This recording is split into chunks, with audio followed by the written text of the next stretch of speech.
Do you love books? Do you wish you could hear some insights straight from the author themselves? Join Sam Hankin, your host, as he interviews top-selling book authors and dives into interesting and unforgettable discussions here at the Avid Reader. Hi, everyone. Welcome to another edition of the Avid Reader, brought to you by Wellington Square Bookshop. Our guest today is Kate DiCamillo. Well, first, this is the 25th anniversary, which I can't believe, of Because of Winn-Dixie. As you know, the winner of the Newbery Prize, beloved by millions, including my daughter, Kate. Katie, who's here. And we all know, too, that Kate's other works include Despero, Edward Tulane, Flora and Ulysses. And the last time we spoke in 2019, we talked about Remy and Louisiana and Beverly. And at that time, my stepdaughter, Lorelei, was in the interview. And now I have my daughter, Katie, in the interview. And then, which I didn't realize, and in 2023, the first Norendy tale, The Puppets of Spelhorst, came out. And then in 2024, the Hotel Balzaar. And soon, this September, Lost Evangeline. And there's another book, too, Ferris, that's in there, too, in April of this year. So interestingly, Kate was born in Philadelphia, so was I. She went to UF, so did I. Katie has lived in Gainesville all her life. Now, I will say this. Kate irritated me because at the end of Hotel Balzaar, me at 73 years old, sitting there in my chair at midnight, I started crying. I shouldn't be crying. I'm this old, and I wasn't crying of sadness. I was crying of happiness. And okay, I will say one more thing about Kate, and then I will shut up because Katie will start yelling at me. So here's what I think. And we talked about this a little bit before we just started. Kate's work, sometimes I think of her not as an author, but as a magician. The books have a numinous quality. They're full of, and I mean full of light. And Katie and I just mentioned that independently of each other the other day. And like Anthony Doerr, it's all the light we cannot see. She opens windows and sashes for children of all ages, letting in light that they might not ever see otherwise. And what better mission in life could there be? I'm starting again.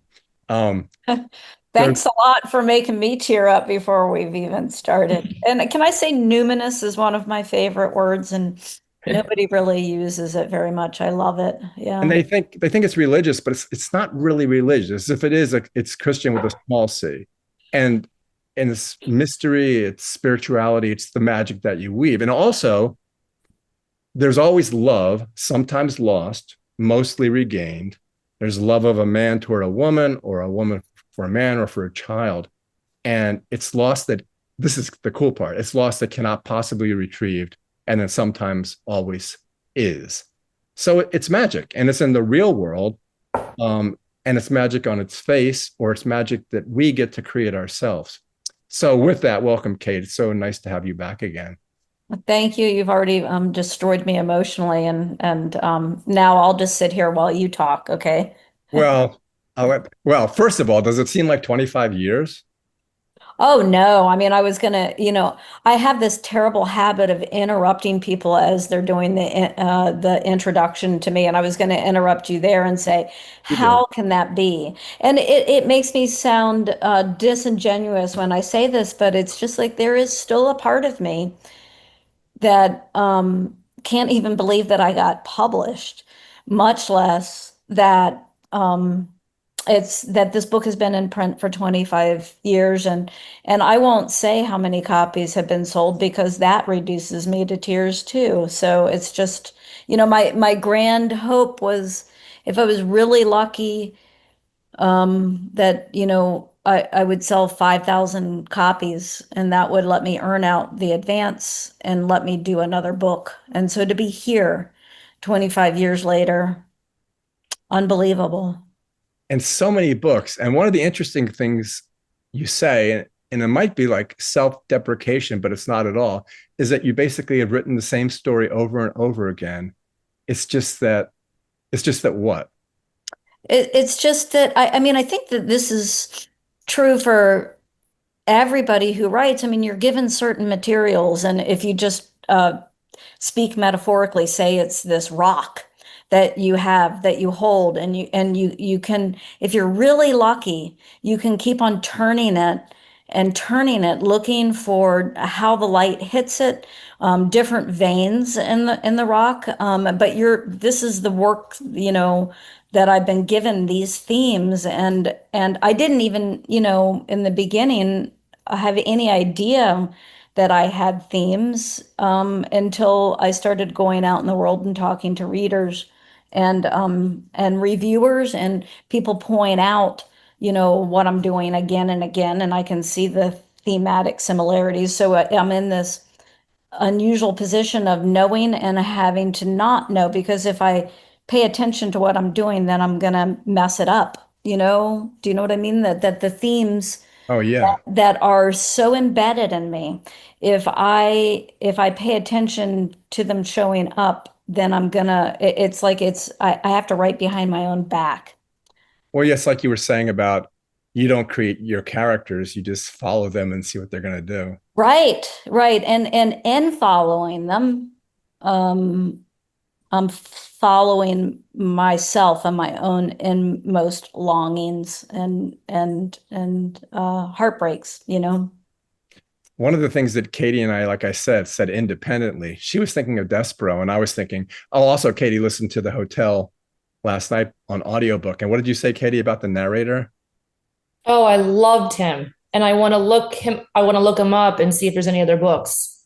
Yeah, well, he's going to do Lost Evangeline too. So I mean, not that you just need to stick with me and him, but he has done other stuff. He's amazing. I'm real picky with the narrators, with the voices, and he did a great job. And what you want is somebody who deepens the magic. It's the same as it is with when you're lucky enough to get illustrations for a book. Oh, it's the same thing. It enhances and deepens the words, and that's what you look for in a narrator too, and he does that. So yeah. Hey, Katie, speaking of voices, talk about how you began your relationship with Kate and the letter and what you did with it and how you couldn't do it again. So I started teaching in 2007 in Gainesville, and I'm trying to think of what was out the Tale of Despero wasn't, what year did that come out? That was 2003. Oh, okay. I remember reading it at the second school I taught at in Alachua Elementary, and those students hadn't been read to many times, and they absolutely loved that book. And I did, all the voices. We started off, they were going to read it individually, but then when I took over, they wanted to hear the voices. So I read it aloud. Do the voices. I'm not doing them. No. Oh, come on, you can do it. You can do it. You're good at that. Go ahead. No, I'm not doing the voices. Oh, then I went on to teach I moved to Ormond Beach, and I went on to teach there, and I taught 3rd and 4th grade gifted. And those kids were so smart. And they all wrote you a letter individually, not as a class. And you wrote back. I was in my attic yesterday trying to find it, and I'm so mad that I couldn't, but you wrote them a letter back, and I laminated it for each of them, and who knows, I'm sure they still have it, but unfortunately I couldn't find mine. But they were so excited, it was like a celebrity. Yeah, which I'm not, but let's just take a sidebar here and talk about that power of reading aloud. Whether you're with kids who have never been read to, really, like the first group, or those gifted kids who are in there, I would think, based on my own experience, because they have been read to, right? At home, probably, that's like it. And so and both groups need it so much, whether you've had it all the time or whether you've never had it. And it's one of my favorite things to get up on a soapbox about how it can change kids' lives to read aloud. So thank you for it. Well, my dad started it with me when I was little, and the voices, and so we've carried it on. Just do Despero's voice. Despero was very sweet, and he had a Your dad won there. Your dad won. Well, I'm not going to do Roscaro because that's just too embarrassing. Oh, come on. It's like Stregonona. And I kind of quite don't remember exactly how I did Roscaro. It's been a long time. Well, I just know my voice would hurt at the end of the day because it was a little raspy, his voice. So wow. That's fantastic. And those kids would be totally grown up now, right? oh yeah, they're in college and they still remember when I see them. They still tell me about books that I read, and yeah, that was their favorite part of Oh, class for sure. okay, what you did with the paper and how you could never do that again in school. Oh yeah, we wrote. I can't remember how I related it to the book, but they somehow wrote these letters that pertained to Despereaux. I don't know if it was Despereaux writing, to somebody, and I took the edges of the papers and I burned them. We hung them up on display to make them look like, they were old and tattered. And I was telling my dad how I could never do that teaching today. I can't have a lighter in the room. And Yeah. I remember the flames going up and we'd all be blowing them out because people were going to catch on fire. That's great. It makes me think of that the hardcover of Despereaux, and I think they did this with Yeah. Oh the yeah, paperback I have edition it. too. Yeah. And kids will come up The to me edges. in line sometimes and say, is this supposed to be because a mouse has been nibbling on it? And it's like, no, that's an added bonus. But it's just like, and Yeah. then I explain to them, how books used to arrive with the pages uncut. And so you would read and it's supposed to be like that. And they're always fascinated to hear that. So Yeah, I told my dad that the other day. I said, I love how the pages were like that. yeah. Yeah, you have to be a special author because it costs the publisher a lot more money to do deckled edges. Yeah. Well, lucky me, lucky me. What about that other thing I was saying? Because Katie and I said it independently of each other, and she said it about Despereaux, but the hotel is full of light. I mean, you must think about it all the time because there's light everywhere. And why? Boy, it is sure one of my preoccupations that I am aware of. It's like by the time I'm doing the last rewrite for myself before it goes to my editor, that's kind of like when I let myself look at for lack of a better word, the themes, the things that are like connecting. And so I'm aware of it then, but I'm never aware of it as I'm writing. And you're right. It's just like I must be preoccupied. Writing is a great way to reveal yourself to yourself. It's just like there are things that I don't know about myself that I've learned from writing stories. Yeah, well, that was one of the things. I mean, yesterday there was this big storm here, but then after the storm, there was this, again, numinous light. Mm. And I had to stop while I was driving and get out and take a picture, which never works. But you just looked at it and it felt like, I don't know, it feels like this is what heaven would be. Yeah. It's like Yeah. the Yeah, light. no, and I'm always I've got a couple of friends who were all three of us were kind of like on a sky uh you know text chain where it's just like this cloud, that cloud, the light, it's just like I'm always paying attention to it. And also, what it does is it pulls you out of yourself. So I'm always aware of it, and it's a way to connect to my better self as opposed to the me that's walking around thinking, I need to do this, I need to do that, I want to do this, I want to do that. And like when I look up and I see that light, it's just like I'm kind of like delivered back to myself and what matters. Yeah, that's exactly how I felt yesterday. It's all, the cliche is live in the moment. But yeah, when you're just looking at the light, that's all there is. Right. Yeah. So, A book can do that too, I have to say. oh, that's what I was saying in the introduction. When I was in the middle of that book, first of all, there's no way I'm going to stop. You just have to turn the pages. It has to be one sitting. And yeah, you're in the world. And when she goes down to look at the clock and look at the painting, you're also looking at the painting. And then after she stops looking at the painting, you're still looking at the painting. Ah, what a beautiful insight. This is that thing where it's just like it's exactly what I was saying about how I never know what I'm doing until I read what people will write in reviews or what people say in conversation. That's a beautiful insight. And also it's something that I have to not think about because then I'll think about it too much. and it will stop me from doing what I'm doing. Do you know what I mean? Oh yeah. As a bookseller, especially when kids come in, the best books are the ones that they close the cover, but the book's not over yet, you know? Right. And that's, I'm friends with Ann Patchett, and she and I did this thing, in April at the Charles Schultz Museum. And in the course of that conversation on stage, Anne said something that I think about all the time.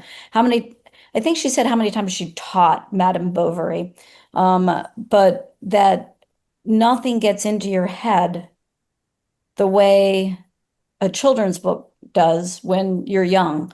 It sets who you are. And so when you say you close the book and you live in it for the rest of your life. And it's a profound experience, and like a huge. I remember when I worked at a used bookstore, and an adult would come in and describe a book that they remembered when they were a kid. And if we happened to have it, and if I was able to put it in their hands, it was like literally it would sometimes knock them off their feet. Yep. And it's just it's wonderful work to be able to do in the world, you know. Can I yell at the dog for a minute?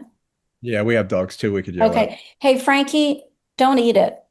Okay, thank you.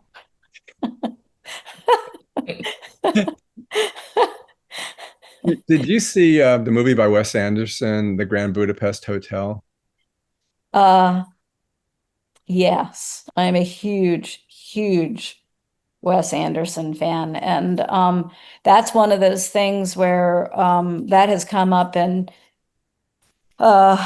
lots of interviews about this book. And again, it's a thing where I was probably like, I love that movie. I love all Wes Anderson's movies, but of tapping into that energy and that magic of, and also another thing that was kind of in my head unwittingly a little bit was the movie of Benjamin Button. Oh yeah. Yeah, and they meet in the lobby, when they're both about the same age in the lobby of the hotel. And it's like, it's that suspended in time kind of thing, you know? Yeah, and that's another thing is time. Time and light are two Yeah. big ass things. Katie, tell her how as a reader you can do this yourself, but Katie was like interested in, the doorman falling asleep and Yeah, I want a book all about the characters in the hotel now. Diving into the different Oh, characters. Katie, look right here. Um, can you see that? Yes. That's so I always have a notebook with me. I have this running list of things Oh, wow. that I think might turn into stories. And I tend to be pretty superstitious about all this. I don't talk about, but you're tapping into something that's already Oh, good. I worked in a hotel, and I was a concierge, and I just, the valets and the bellman and the front desk and the housekeeping and all those stories, all Yes. those stories. They were all from everybody from all over the world, and in the corridors behind the scenes that nobody knows about when they're in the hotel, and the passages we used and the elevators we used, and just happy hours we would go to afterwards, and it was just, and then the restaurant. I love all that, and I'm very inclined to, when I was a kid,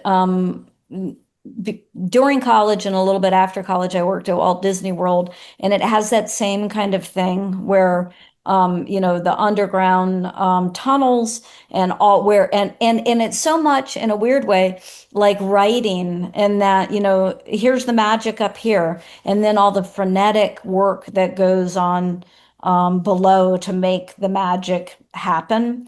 And I'm also because before the pandemic, I don't travel as much now as I used to, but I was on the road all the time. One of my favorite things to do was to take the back stairs, because that's where you would bump into everybody who was making the hotel and talk to those people. It was absolutely fantastic. Sometimes I ended up places that I shouldn't have ended up, but everybody was always nice to me. Like once I ended up in the kitchen by mistake. It's like, so, know that I'm not supposed to be here, but like, wow, this is exciting. Yeah. Yeah. Yeah. Yeah, I love all that.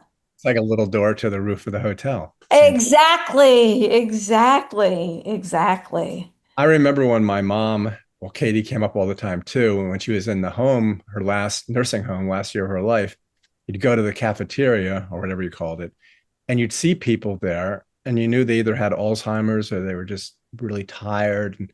But you look into their eyes, like that John Prine song, you look into their eyes and you ask them questions, and they were a calculus teacher, or they were head of a corporation, or they were a sailor, and all these stories, just like the 7 stories in the book.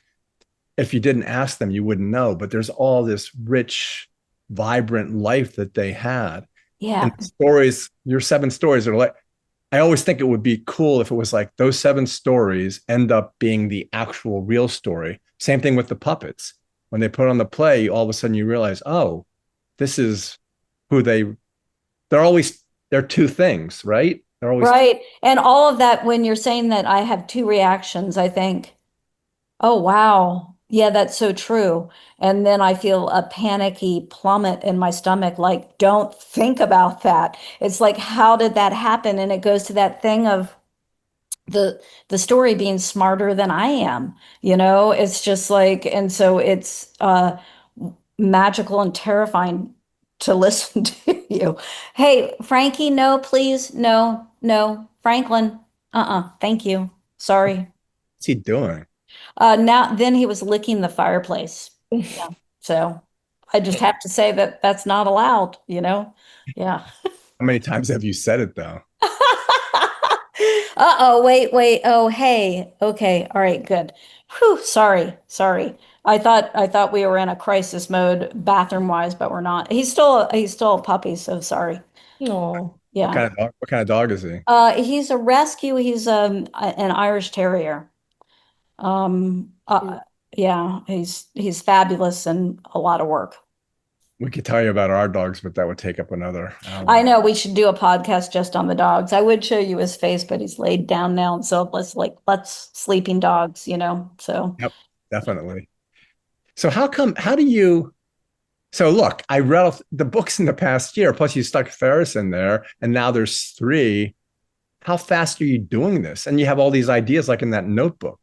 Do they just, I'm not doing it fast, and it's like I like to get into arguments with people about this. I mean, part of this, because I remember the first time somebody said I was prolific, I'm like, no, I'm not. And then, over time, I mean, I've been doing it for a long time. And then, the pandemic changed all of my patterns.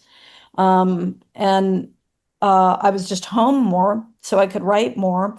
And I would do Zoom after Zoom where people would wring their hands and say, "I'm not able to write." And it's like I get it, but for whatever reason, I was able to write during that time, and it was a huge gift because it centered me. And these stories, the fairy tales, are very much a product of that time. It's like, what do I need? This is what I need. Um, yeah, that was when you wrote for 100 days in a row, you said. yeah, right. And always before it was just like, I would write most of the time when I was home, but I wasn't, I was on the road a lot. Yeah. So so anyway, this is kind of the end of all of the pandemic stuff now. So we've got Lost Evangeline, and then there's the easy readers, Oris and Temple. The third one of those will come out, and those were also written during the pandemic. Uh, and uh, and that's basically it. So don't worry. I'll go back to, and I do move really, really slowly. But the great thing also about the Norendy tales is that they're short. So it's just like you can, it's like a smaller ball of dough to knead. Yeah, it's an hour. Yeah, yeah. And so, And it was on Audible, it was 2 hours and 20 minutes or something like that, but I had to speed up his voice a little bit because it was a little slow at some point. So it's that much to listen to it, and manuscript, they were like 60 something pages, which is a wonderful, it's not too short and it's not too long. And so I could move more quickly, and with all the rewrites. Yeah, and the idea of it being 7 stories, it was time. It was time. And, then when you're a kid, it's like The Princess Bride, when he doesn't want to be read by Peter Falk, Oh yeah, God. I just referenced The Princess Bride last night when I was waving goodbye to some friends who were driving away, and I said, "Goodbye. Have a good time storming the Storming the castle." castle. Right. I do that too. That's a tough voice for me. That would be great if you could do the voice. Yeah. But what did that remind me of? Oh, when you were a kid, did you ever read the Freddie the Pig books? I sure did. No one's ever asked me about Freddie the Pig. Yeah, I loved Freddie the Pig. They were all at the public library, and they had red covers, and a little embossed pig on the front of them, and I loved them. Yeah. Freddie Goes Camping. That was my favorite one. No. Have you guys read them as adults? Do they? Yeah, well, this is really stupid. As a bookseller, I bought they delivered yesterday, every Freddie the Pig book, and some of them are expensive. So I put them out, and then ladies generally come by and they go, "Oh, I read these to my child when she was little." And she goes, "How much is this?" And I go, "Oh, just take it." So what a horrible businessman I am. So are they still in print? Excuse me? Are they still in print? No, that's why they cost 20 or 30 bucks a piece. I already gave away one set. Katie, tell who I gave that. Remember I used to give them away to that kid? Yeah, but that was your set. I had all of them, and I must have given them away because you read them to me out loud. Freddie and the Enormous. And Freddie, yeah, and the baseball team from Mars. Didn't Freddie the Pig go to Florida? Yeah, Freddie Goes to Florida. Yeah. Yeah. It's funny because in all the, how long have I been doing interviews? 25 years now. Freddie the Pig has never come up. Yeah, I loved Freddie the Pig. What about Homer Price? Oh yeah, I loved Homer Price too. And the donut machine. Yeah, and the ring. Yeah.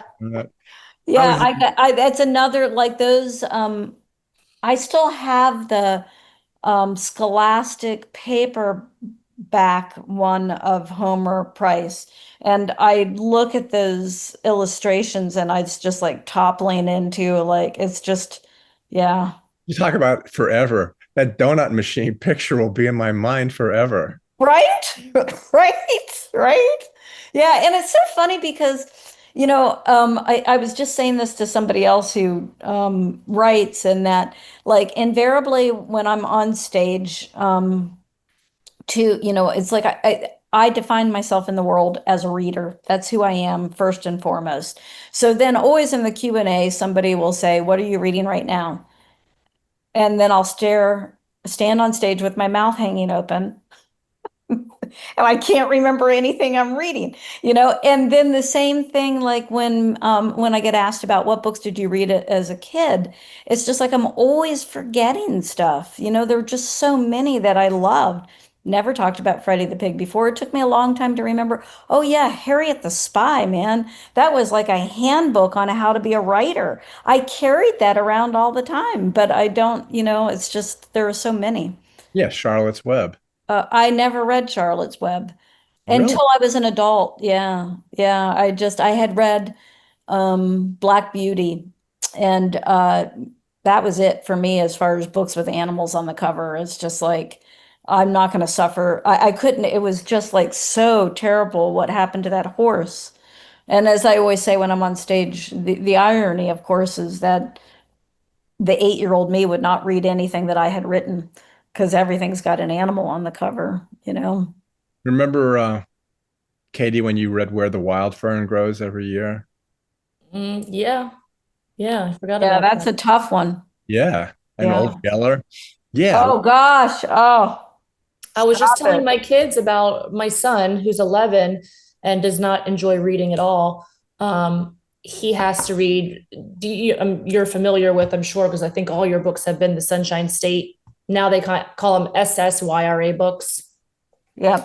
I think they're chosen by kids. Right. I don't know if I think that the kids vote on them. Yes. Yeah. Right. Yeah. So I give him the list, and there's 20 or so every year. And, I tell him to read 10. So he read 10 this year. But I was telling him how lucky he is, because when I was a kid, the books on there, although I didn't really enjoy reading as a child either, they were horrible. Not horrible, but now I probably appreciate them, but they were boring. They couldn't hold my interest. I can't think of what books I had to read. Now they're great. And I have to read them still to my 11-year-old son. I start the books by me reading aloud to him to get him into it. And then, like, this morning I walked out there and he was finishing his book on his own. And what is it? What's the book that he's finishing? Well, he's going into 6th grade, and it's like a hoop con, some basketball book, but it's actually really good.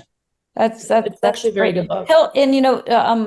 I always think about this, like with a reading family, and then the hand wringing over the kid that's not reading, and eventually they come to reading. Yeah, I think so. Yeah. To another author, this might sound like an insult, but tell great. Oh, gosh. Tell Kate how with Lucy you read the book, and because of her issues, you then you tell her the story of the book without the right. book. Well, I did that with the hotel, with the book last night that I read. I told her, so my daughter is just turning 9, and she's dyslexic, and she's got ADHD, and she's got a lot of issues. We call them her issues, but she is extremely imaginative, creative, and she does not like reading because she's not good at it. So she struggles with it. And when she does read, she doesn't understand what she's reading. So I pretty much read everything to her. And I retold the story of the Hotel Balzaar to her, because I think if I read it to her, nothing to do with your writing, I would lose her. She'd be gone. And I've honestly never read her a book that she's really, I've gotten her attention on. So I just retell the story. And sometimes I embellish it, or, with the voices and stuff like that. It just keeps her interested. So I didn't tell her how it ended, though, because I listened to it in 2 parts. It's all fascinating to me. It makes me think of not a kid, but a senior in high school who her mother is like, "Oh, can you meet?" Because she's thinking about where she wants to go to college, and she wants to be a writer. And this kid just really severe dyslexia, and did not always was drawn to story, and didn't become a reader until she was in 10th grade, and then everything kind of like clicked. It's just like her brain just figured out a way around it, and now she's applying to Bennington to be a writer. So it's just like, yeah, it's that story, and that was what I talked about with her, is just like that. She was always drawn towards the story, and as long as there was story, then she was okay. And so I think, again, it's that thing of like waiting until you can become yourself in the world, Yeah. Tell Lucy that. I hear about it all the time with, children who have dyslexia who are now adults, and they tell me that it just one day it does. Yep. Clicks. Yeah. I'm waiting for it. I bet you Lucy's waiting too, Yeah. Yeah. So, the other thing I was just thinking is your books are not dated. You can read them at any time, and they don't sit necessarily. This goes to time again. They don't sit necessarily, except, Ferris is the 21st century, right? Yeah, but it's just like, and it's another thing where I don't make a calculated choice about where I'm going to put it. But I have to say that particularly with the fairy tales, it is so fun to pull myself out of time and to give myself the freedom of that, but never in anything that I've written have I explicitly said where we are in time. Yeah. Yeah. The reason I was thinking of that was because I was thinking with kids today, I'm using the word jaded. That's not the right word. Do you think the Freddie the Pig's book, I keep thinking, should I read these to somebody like in reading time? Mm. You think I don't know. I don't know because it's just like I just have that kid memory of them. There are certain books that that mattered so much to me, I would be afraid to reread them and see if they're any good, you know? I know that A Little Princess is really good. I've gone back to that. That magic still holds, but it's just like, and it's also, it's impossible to tell what's going to pull people in, and what will last. I don't know. I don't know. Well, you're not really trying to pull in anyone specific. I mean, you're pulling me and Katie in. And like I said, I'm 73 and I'm sitting there enthralled. And the one thing I'm glad that they're middle school books or middle age books is I can get through them really quick. So it's great. I can understand the entire story and I can read it in an hour and it still affects me as much as if I was reading Anna Karenina. Oh, wow. That's, we should put that, blurb on the books. Sam Hankin compares it to Anna Karenina. Anna Karenina in an espresso cup. Yeah. Yeah. Oh, that reminds me too, because in all these reviews, they always say you write in the Victorian Edwardian style. They do? Yeah. I've stopped with the reviews that, it's just like, because again, it's that thing of like, um, I'm paying attention to the wrong thing. I'm wanting approval. I just have to. So Victorian and Edwardian, wow. Now you're really you'll mess me up for a couple days.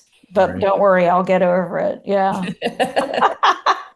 Well, if you think of the lobby of the hotel and the idea of it being once opulent and grand and now slightly threadbare, that gives you that idea. The Dickens.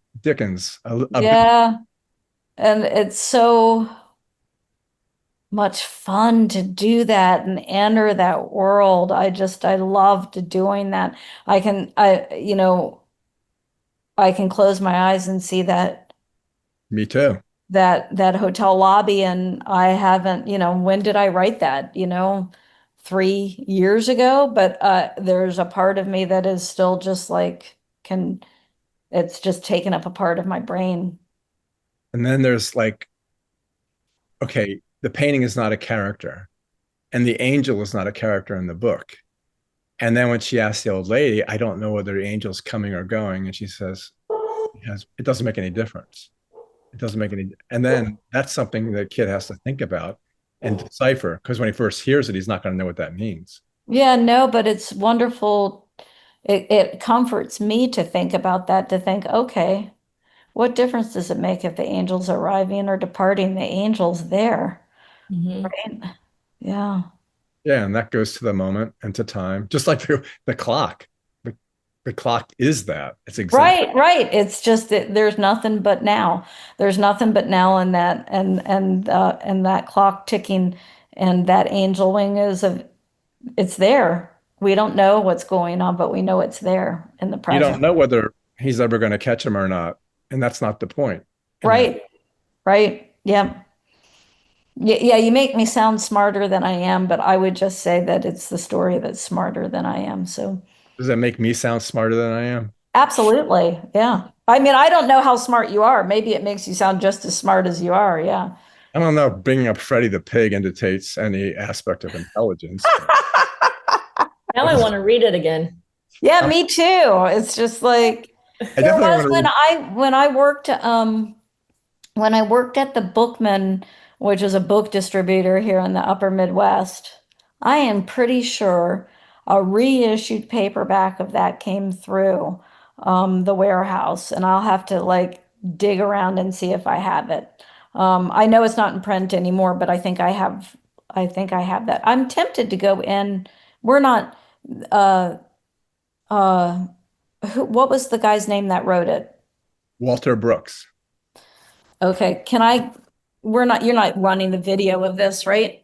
Yeah, I am. Oh, you are? I mean, like as part of the podcast? Yeah.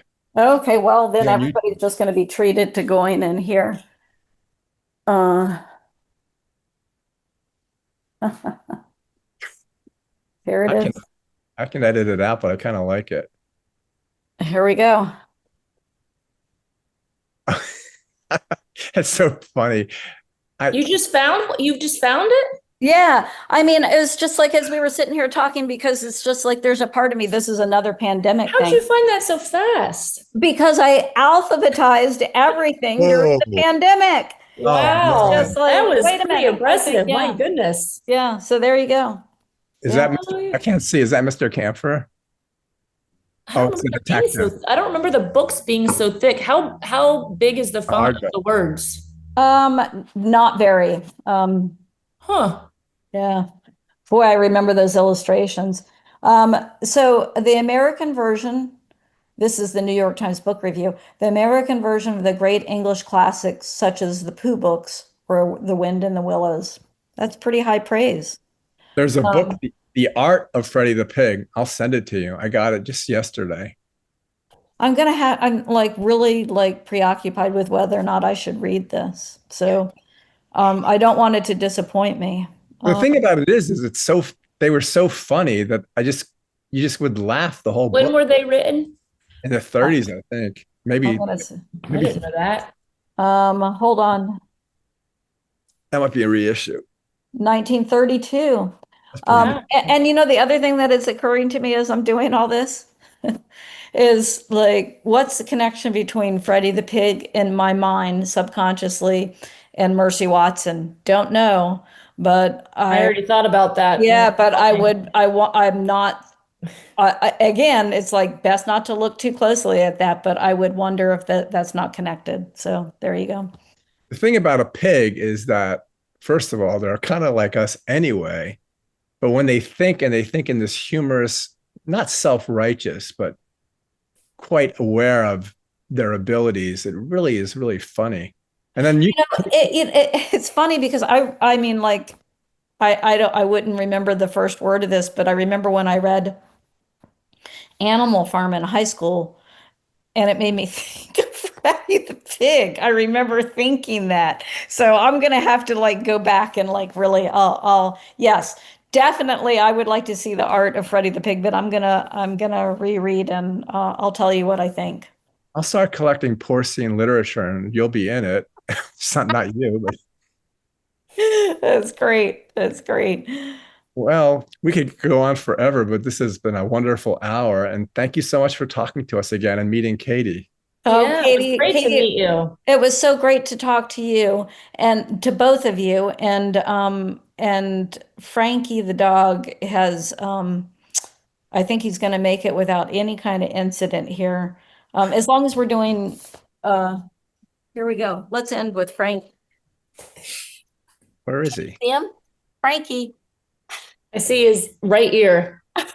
That's enough. That's enough then.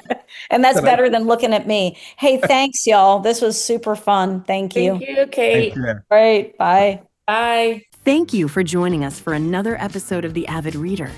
If you liked today's episode, check out more of our content on our channel.